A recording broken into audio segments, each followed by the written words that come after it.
Señor esté con ustedes. Proclamación del Santo Evangelio según San Mateo. En aquel tiempo Jesús dijo a sus discípulos: no crean que he venido a abolir la ley o los profetas. No he venido a abolirlos, sino a darles plenitud. Yo les aseguro que antes se acabarán el cielo y la tierra, que deje de cumplirse hasta la más pequeña letra o coma de la ley. Por lo tanto, el que quebrante uno de estos preceptos menores y enseñe eso a los hombres, será el menor en el reino de los cielos. Pero el que los cumpla y los enseñe, será grande en el reino de los cielos. Les aseguro que si su justicia no es mayor que la de los escribas y fariseos, ciertamente no entrarán ustedes en el reino de los cielos. Han oído ustedes que se dijo a los antiguos: no matarás, y el que mate será llevado ante el tribunal. Pero yo les digo, todo aquel que se enoje con su hermano será llevado también ante el tribunal. El que insulte a su hermano será llevado ante el tribunal supremo, y el que lo desprecie será llevado al fuego del lugar de castigo. Por lo tanto, si cuando vas a poner tu ofrenda sobre el altar, te acuerdas allí mismo de que tu hermano tiene alguna queja contra ti, deja tu ofrenda junto al altar y ve primero a reconciliarte con tu hermano y vuelve luego a presentar tu ofrenda. Arréglate pronto con tu adversario mientras vas con él por el camino. No sea que te entregue el juez al policía y te metan a la cárcel. Te aseguro que no saldrás de allí hasta que hayas pagado el último centavo. También han oído ustedes que se dijo a los antiguos: no cometerás adulterio. Pero yo les digo que quien mire con malos deseos a una mujer, ya cometió adulterio con ella en su corazón. Por eso, si tu ojo derecho es para ti ocasión de pecado, arráncatelo y tíralo lejos, porque más te vale perder una parte de tu cuerpo, y no que todo él sea arrojado al lugar de castigo. Y si tu mano derecha es para ti ocasión de pecado, córtatela y arrójala lejos de ti, porque más te vale perder una parte de tu cuerpo, y no que todo él sea arrojado al lugar de castigo. También se dijo antes: el que se divorcie, que le dé a su mujer un certificado de divorcio. Pero yo les digo que el que se divorcia, salvo el caso de que vivan en unión ilegítima, expone a su mujer al adulterio, y el que se casa con una divorciada comete adulterio. Han oído ustedes que se dijo a los antiguos: no jurarás en falso y le cumplirás al Señor lo que le hayas prometido con juramento. Pero yo les digo: no juren de ninguna manera, ni por el cielo, que es el trono de Dios, ni por la tierra, porque es donde él pone los pies, ni por Jerusalén, que es la ciudad del gran rey. Tampoco jures por tu cabeza, porque no puedes hacer blanco o negro un solo de tus cabellos. Digan simplemente sí cuando es sí, y no cuando es no. Lo que se diga de más viene del maligno. Palabra del Señor. Siéntense, por favor. Bien, es densísimo lo que escuchamos hoy, pero tenemos que tener un principio por el cual regimos la intención de lo que Jesús explica. Primero, ¿cuál es la capacidad de conocer el bien y el mal que tenemos? ¿Cómo podemos nosotros estar seguros de ello? La conciencia humana es sensible a eso. Sin embargo, nuestra conciencia no es el referente último del bien y del mal, porque a veces la misma conciencia humana pues puede ser conciencia errónea. ¿En qué sentido? A veces podemos creer en conciencia que algo está bueno, pero en realidad está malo. Alguien viene y me dice: mire, yo no voy a pagar mis impuestos. ¿Por qué? Porque ¿para qué pagar impuestos? Si ahí van estos rateros de los funcionarios, se lo meten a la bolsa, ¿no? Ahora, tú justificas como un bien no pagar impuestos porque lo haces entender como la posibilidad de que otros se lo roben. Pero eso es malo, ¿eh? Tú pagas impuestos. Lo que haga el otro es cosa de él, ¿no? Pero que tú quieras pensar que haces un bien no pagando impuestos para que otros se lo roben, en la corrupción que vivimos aquí en este país, es equivocado, es equivocado. Tu obligación es esa. La obligación de los otros las conocen, allá ellos y lo que quieran hacer, Por eso la conciencia puede ser conciencia errónea.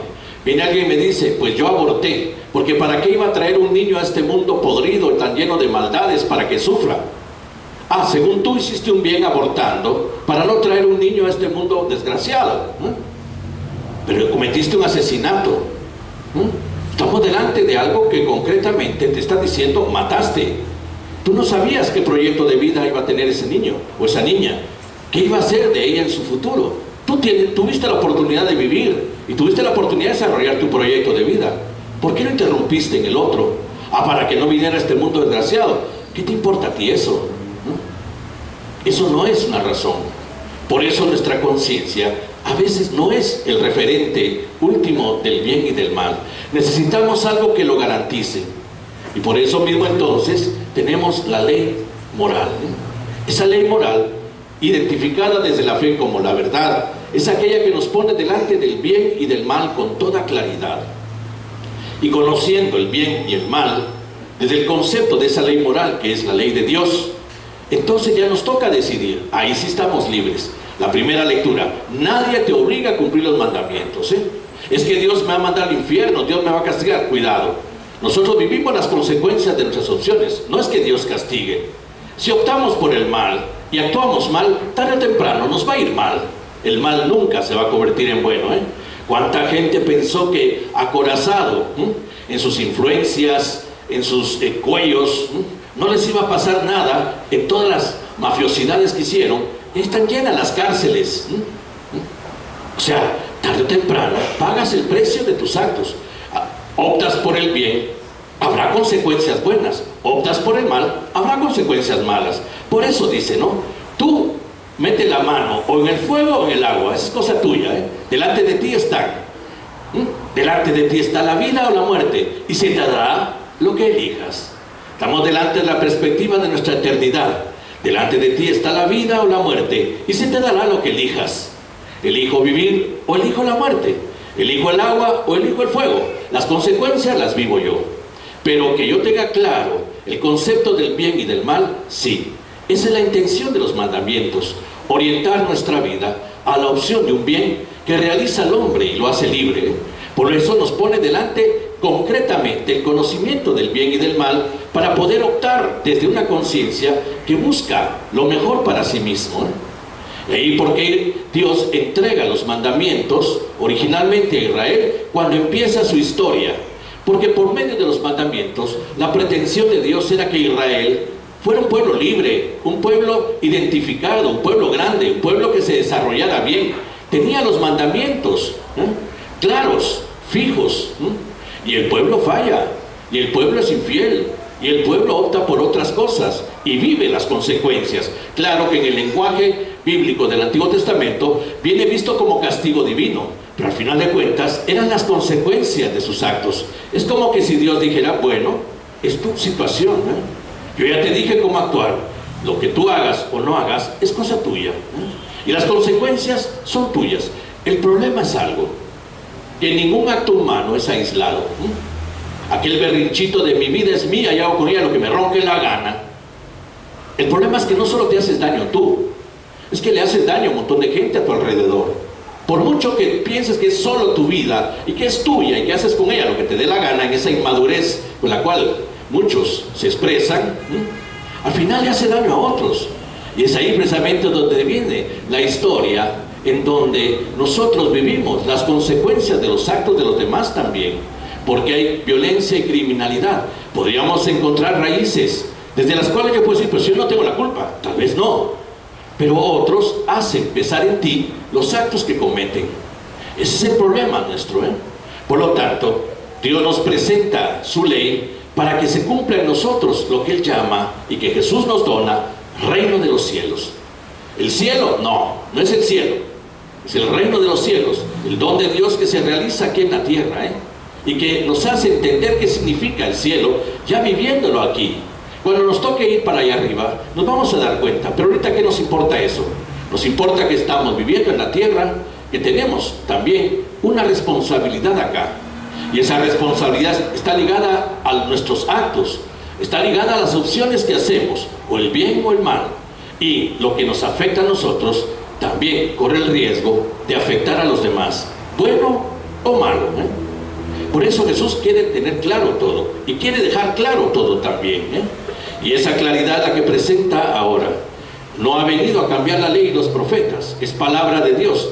Pero el pueblo de Israel, en su historia, logró hacer de los 10 mandamientos más de 600 preceptos, y al final se volvieron legalistas, fríos, incapaces de dar al hombre sentido de vida, y San Pablo lo identifica como esclavitud. Todos ese montón de mandamientos se convierten en esclavitud.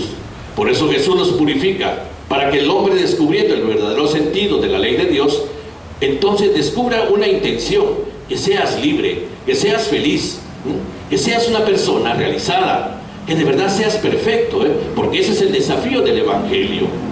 El problema nuestro es que siempre sopesamos lo negativo de los mandamientos, ¿no? Los famosos nos.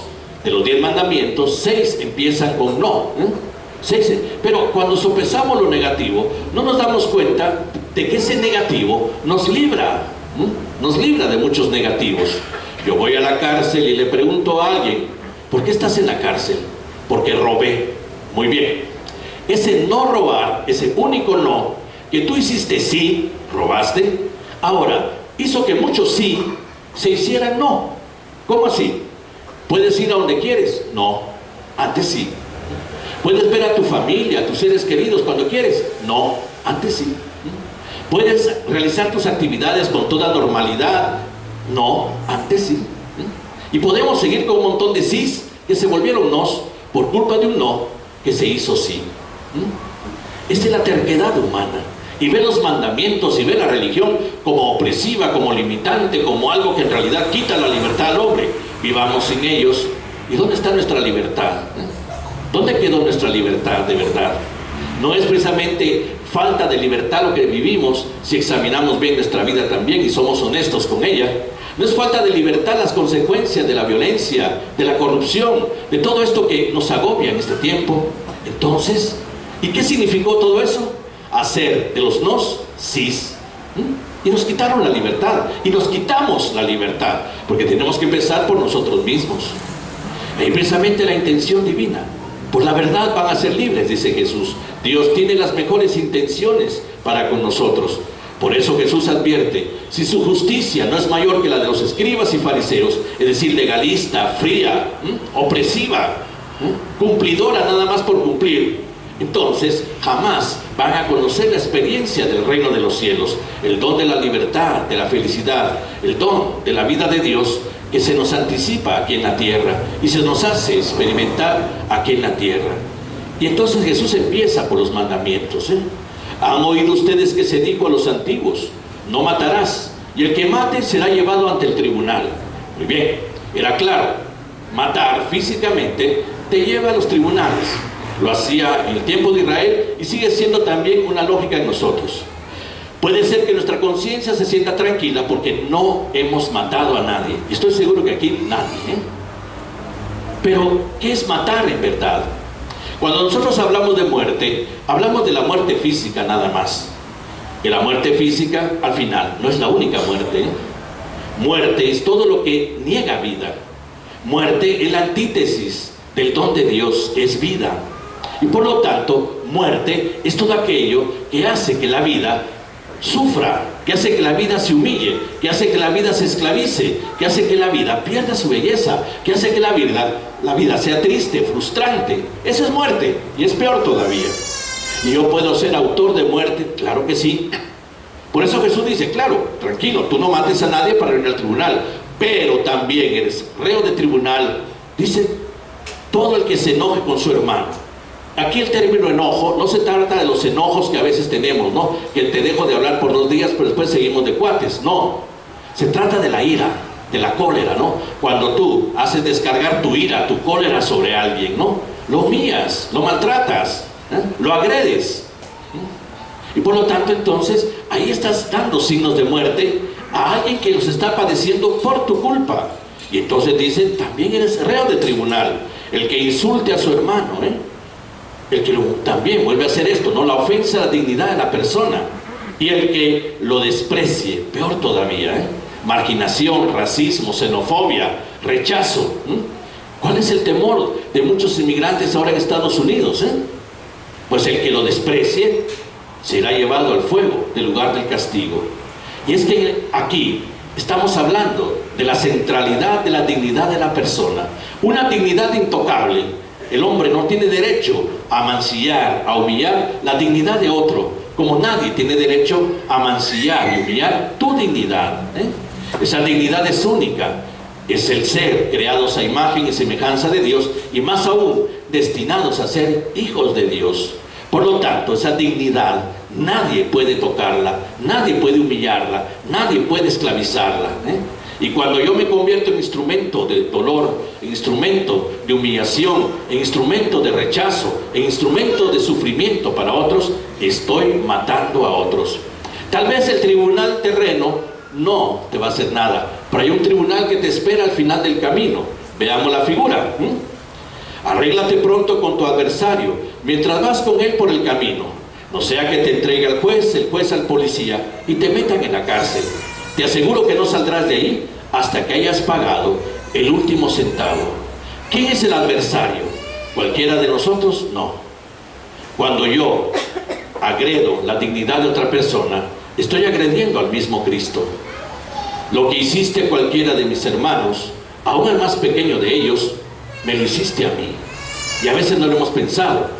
Nos derretimos en alabanzas al Señor, nos derretimos en conocimiento de Biblia, nos derretimos en cumplimientos de devociones, pero se nos olvida que cuando yo he insultado, cuando yo he agredido, cuando yo he humillado a otro, es al Cristo mismo a quien humillo. Por eso Él me va a decir: no fui yo, tú me volviste tu adversario, tú me volviste tu adversario. ¿Cuándo, Señor? Cuando me maltrataste, cuando me rechazaste, cuando me marginaste, cuando me humillaste, cuando me insultaste, cuando pasaste de largo y ni atención me pusiste en mi situación. Ahí me volviste tu adversario. Arréglate conmigo en el camino. ¿Cuál camino? Antes de llegar al final. ¿Cuánto vamos a vivir? No lo sabemos. Bueno, arréglate conmigo en el camino. Él es un Dios de misericordia, es Dios de perdón. Entonces ahí viene el hecho de reconsiderar mi trato hacia los demás desde esa perspectiva de reconciliación y de perdón. Es decir, tengo que entender que esto está ligado íntimamente al mismo Cristo que se identifica en cada uno de nosotros. Por eso es que el culto al Cristo, nuestras oraciones, nuestras devociones, no son lo más importante. Lo más importante es amar. Por lo tanto, si cuando vas a poner tu ofrenda sobre el altar, te acuerdas allí mismo de que tu hermano tiene alguna queja contra ti, deja tu ofrenda junto al altar. Ve primero a reconciliarte con tu hermano y vuelve luego a presentar tu ofrenda. O sea, venir a misa habiendo hecho pedazos a alguien, ¿para qué viniste? Venir a misa habiendo ofendido gravemente a alguien, ¿para qué viniste? Venir a misa sabiendo que estás haciéndole daño a otro, ¿para qué viniste? Entonces, no es que no vengas, pero antes de venir a misa, arregla eso. El culto está subordinado al amor y no al revés. Dios no me va a preguntar cuántas misas celebré, me va a preguntar cuánto amé, me va a preguntar cuánto respeté la dignidad del otro, cuánto me sentí hermano y hermana del otro. A mí no me va a justificar mi levantadita de la mano y mi aceptación de Jesús como mi Salvador, si no es que eso se convierte en vida, si no es que eso se convierte en una actitud de convicción. Y Jesús se identifica en los demás. Aquel que acepto como mi Salvador está en cada uno de mis hermanos y de mis hermanas. Por lo tanto, si yo quiero derretirme en alabanzas, en oraciones y en cosas de estas, primero arreglo las cosas con Jesús mismo en el camino. Después ya podré venir a mis prácticas religiosas, que al final solo en eso tendrán sentido. Hay dos partes que tenemos que explicarla.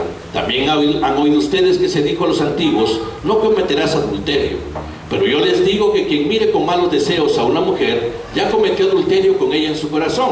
Y la otra, el que se divorcie, que le dé a su mujer un acta de divorcio, es lo que ustedes han oído. Pero yo les digo que el que se divorcia, salvo en caso de que vivan en unión ilegítima, expone a su mujer al adulterio. Y el que se casa con una divorciada, comete adulterio. Ambos están unidos en una situación cultural de la sociedad judía, pero obviamente se extiende a nosotros. La condición de la mujer en Israel, la condición de la mujer en Israel. En el tiempo de Jesús, ya que lo que le hemos hablado acá, la mujer era considerada una ciudadana de segunda categoría, si no más bajo. La razón estaba ligada a que al final todo estaba en manos de los hombres, aún el matrimonio mismo. Hoy tenemos la ventaja que las cosas suceden desde la libertad del amor, y así tiene que ser. Dos que se conocen, que se quieren hacer amiguitos, y ahí andan viendo intermediarios quién los presenta. Al fin hay alguien, un cuate que los se presenta, se hacen amiguitos, se caen simpáticos, después dan el paso para hacerse novios, caminan como novios, se enamoran, se meten en el amor. Eso quiere decir enamorarse, no solo los corazoncitos del 14 de febrero, sino de verdad vivir una experiencia de amor. Se enamoran, maduran en el amor, y al fin toman la decisión de hacer una vida juntos, porque han descubierto que tienen un mismo proyecto juntos, que buscan una misma meta y que la pueden construir juntos, la felicidad. Pues ese proceso existe ahora. En el tiempo de Jesús no. En ese tiempo mi mamá y mi papá veían que yo tenía edad para casarme, le decían a un intermediario que buscara en la sociedad a alguien que se pudiera casar conmigo. Ellos buscaban una familia donde había una patoja cabal para mí, y lo que hacía era hablar con mi papá y mamá. Entre los padres míos y los de ella hacían todos los arreglos para quedar de acuerdo en que íbamos a ser esposo y esposa, y nos conocíamos hasta el día en que nos casábamos. ¿Por qué? Porque era el día en que se daban la mano y decía, bueno, tu hija me va a costar a mí 3 sacos de trigo, 4 ovejas, no sé cuántos quesos, etcétera, etcétera, ¿no? Eran los precios de ese tiempo, Y entonces celebrábamos el matrimonio. ¿Quién sabe? Tal vez con el tiempo, la vida juntos, hacía que se quisieran, tuvieran cierto cariño uno del otro, pero la verdad es que no estaban ligados al amor libre, es decir, a la libertad de amar como ahora. Y entonces el varón podía hacer con la mujer lo que quería. Primero, respecto al adulterio, si tu ojo, tu mano, tu pie. ¿Por qué los menciona Jesús? Acaba de decir, el que mire con malos deseos a otra mujer. Era el hecho de decir, esta es mi mujer, pero me gustan otras, ¿no? Y entonces Jesús dice, eso es cometer adulterio, y punto. Y pone el ejemplo del ojo, la mano y el pie. La sabiduría rabínica, ¿no? El ojo que ve algo, el pie que te lleva hacia ese algo, la mano que te hace tomar ese algo, ¿no? Ojo, pie y mano. Es decir, si no sabes controlarlos, contrólalos. Eso está diciendo Jesús, claro, no está invitando a una mutilación, que te quedes choco, que te quedes cojo, no, o manco, no. Está precisamente dando una figura parabólica propia de la enseñanza judía, y está diciendo, tú, si no sabes controlar eso, entonces ten cuidado, no te metas a donde no debes meterte. ¿Por qué? Porque tienes que respetar la dignidad de tu esposa. En nuestro tiempo ahora esto también tiene que ser recíproco. Tienes que respetar la dignidad de tu esposo. Lo elegiste libremente, la elegiste libremente, nadie te obligó. Supuestamente cultivaron el amor, supuestamente cultivaron la alegría de vivir juntos. ¿Por qué vas a fallarle a alguien que ha confiado en ti su felicidad? ¿Por qué vas a fallarle a alguien que ha puesto en ti toda su confianza? ¿No es eso algo ruin? Y miren que llama la atención, ¿no? Muy gallitos para hacer las babosadas, pero a la hora, yo no. A saber, es una cuata de la oficina, es que cómo me molesta. No, son bromitas. Sí, seguro. Muy gallos para hacer las babosadas, pero a la hora, miedo. Entonces, ¿para qué te metiste a todo esto? ¿Para qué te metiste a todo esto? Si al final se te descubre, el diablo hace la olla, pero no le pone la tapadera, Y entonces, evita eso. Tu ojo, tu mano y tu pie tiene que ser el vehículo de tu amor hacia la persona a la que amas, a la que elegiste por amor. Y esto es el camino del noviazgo también. El noviazgo ya es principio de una fidelidad. Si no hay fidelidad en el noviazgo, ni se casen. Es que se va a componer en el matrimonio. Mentira, no se van a componer, Lo que no funciona en el noviazgo, no funciona más allá, Y por eso hay una exigencia, una transparencia del 100% para ejercer la libertad de decirte, sí, quiero casarme contigo. Si no hay esa transparencia del 100%, se atenta contra la libertad de la opción. Es que sí, 99.9. No, ese punto 1 puede ser motivo de muchos problemas más adelante. Novios y novias, véanse bien y piensen bien en todo lo que están haciendo. Pero ahora viene la parte de las esposas y de los esposos, ¿no? El divorcio. Cuidado, no hay que tomar esto a la ligera. Volvemos a lo mismo. El trato de la mujer en Israel. Deuteronomio 24. Si te cansas, si te aburres de tu mujer, dale un acta de repudio y échala de tu casa. Por eso Jesús, en una discusión que tuvo con los escribas y fariseos sobre eso, que le preguntaron, ¿podemos repudiar a nuestra mujer por cualquier motivo? Jesús los puso a prueba. ¿Qué les dice la ley? Moisés nos dijo que sí podíamos por medio de un acta de repudio. Deuteronomio 24. No, Moisés no es la autoridad. Jesús desautoriza a Moisés. Nosotros no tenemos la ley de Moisés. Por eso el Deuteronomio no es nuestra ley. Aquellos que quieren amparar sus babosadas en el Antiguo Testamento, dense cuenta que nosotros tenemos el Nuevo, la plenitud de la ley, que por eso Jesús les explica, porque esa es nuestra referencia de vida. No podemos justificarnos desde el Antiguo Testamento. Y hay grupos que el Antiguo Testamento les fascina y se dicen cristianos, más parecen judíos. No es Moisés la autoridad. Moisés fue un flojo, porque ustedes eran duros de corazón. La autoridad, ¿quién es? Mi Padre. ¿No se acuerdan que los creó varón y mujer? Y estableció que ambos se unirían para formar una sola cosa. Jesús recuerda a su pueblo que Dios creó al varón y a la mujer en la misma dignidad, en el mismo valor, en la misma realización humana. Es el ser humano en dos, varón y mujer, pero el ser humano, no hay subordinación de uno sobre el otro. Ah, pero es que la Biblia dice que el hombre es la cabeza de la mujer. Sí, San Pablo. ¿Pero qué dice San Pablo sobre eso? Como Cristo es cabeza de la iglesia. Busquemos como Cristo es cabeza de la iglesia. El que quiera ser el primero, que sea el servidor de todos. Entonces, no se trata de mandar, no se trata del jefe de la casa, no se trata de la... No, ese es el Antiguo Testamento, es el machismo judío. No es nuestro. Aquí hay una dignidad y no puede funcionar bien un matrimonio o una relación de noviazgo si no empiezan a verse en la misma dignidad y en el mismo derecho de felicidad uno sobre el otro. Cuidado. Y nada de que el jefe y la jefa, nada. Aquí es, porque miren, esa ley de Moisés, esa del Deuteronomio 24, generó dificultades. Poco a poco fueron dándose justificaciones para repudiar a la mujer por cualquier motivo. De las 76 que existen, una de ellas dice, si te quema la comida 2 veces, repúdiala. Yo diría que este tiempo, pues no le gustó ponerlo a la cocinar, ya estuvo, pues sí, no hay otra. Pero esa era. Por eso Jesús defiende la dignidad de la mujer primero. Por eso es que habla de esto del divorcio. Claro, el divorcio sigue siendo algo no aceptable, pero cuidado, cuidado. El ser no aceptable no quiere decir que los divorciados, divorciadas tengan que ser despreciados. Ese es el peor pecado de nuestro tiempo en muchas de las comunidades católicas y cristianas. Es divorciada, no puede entrar. Es divorciado, no puede estar con nosotros. Cuidado, padre, porque ahí está en la fila haciendo fila para la comunión. ¿Qué te importa? Desgraciadamente, esto ha sido motivo de satisfacción para los buenos católicos y las buenas católicas que se encargan de juzgar y condenar y estar viendo quién sí, quién no. Hipócritas, véanse primero ustedes mismos o ustedes mismas. No se trata de estar viendo y condenando. Ahora, hay muchas razones por las cuales este drama se da. A veces hay disponibilidad total de parte de uno o del otro y la otra persona tal vez ya no. Una vez empieza a morir el amor, esto genera esta situación.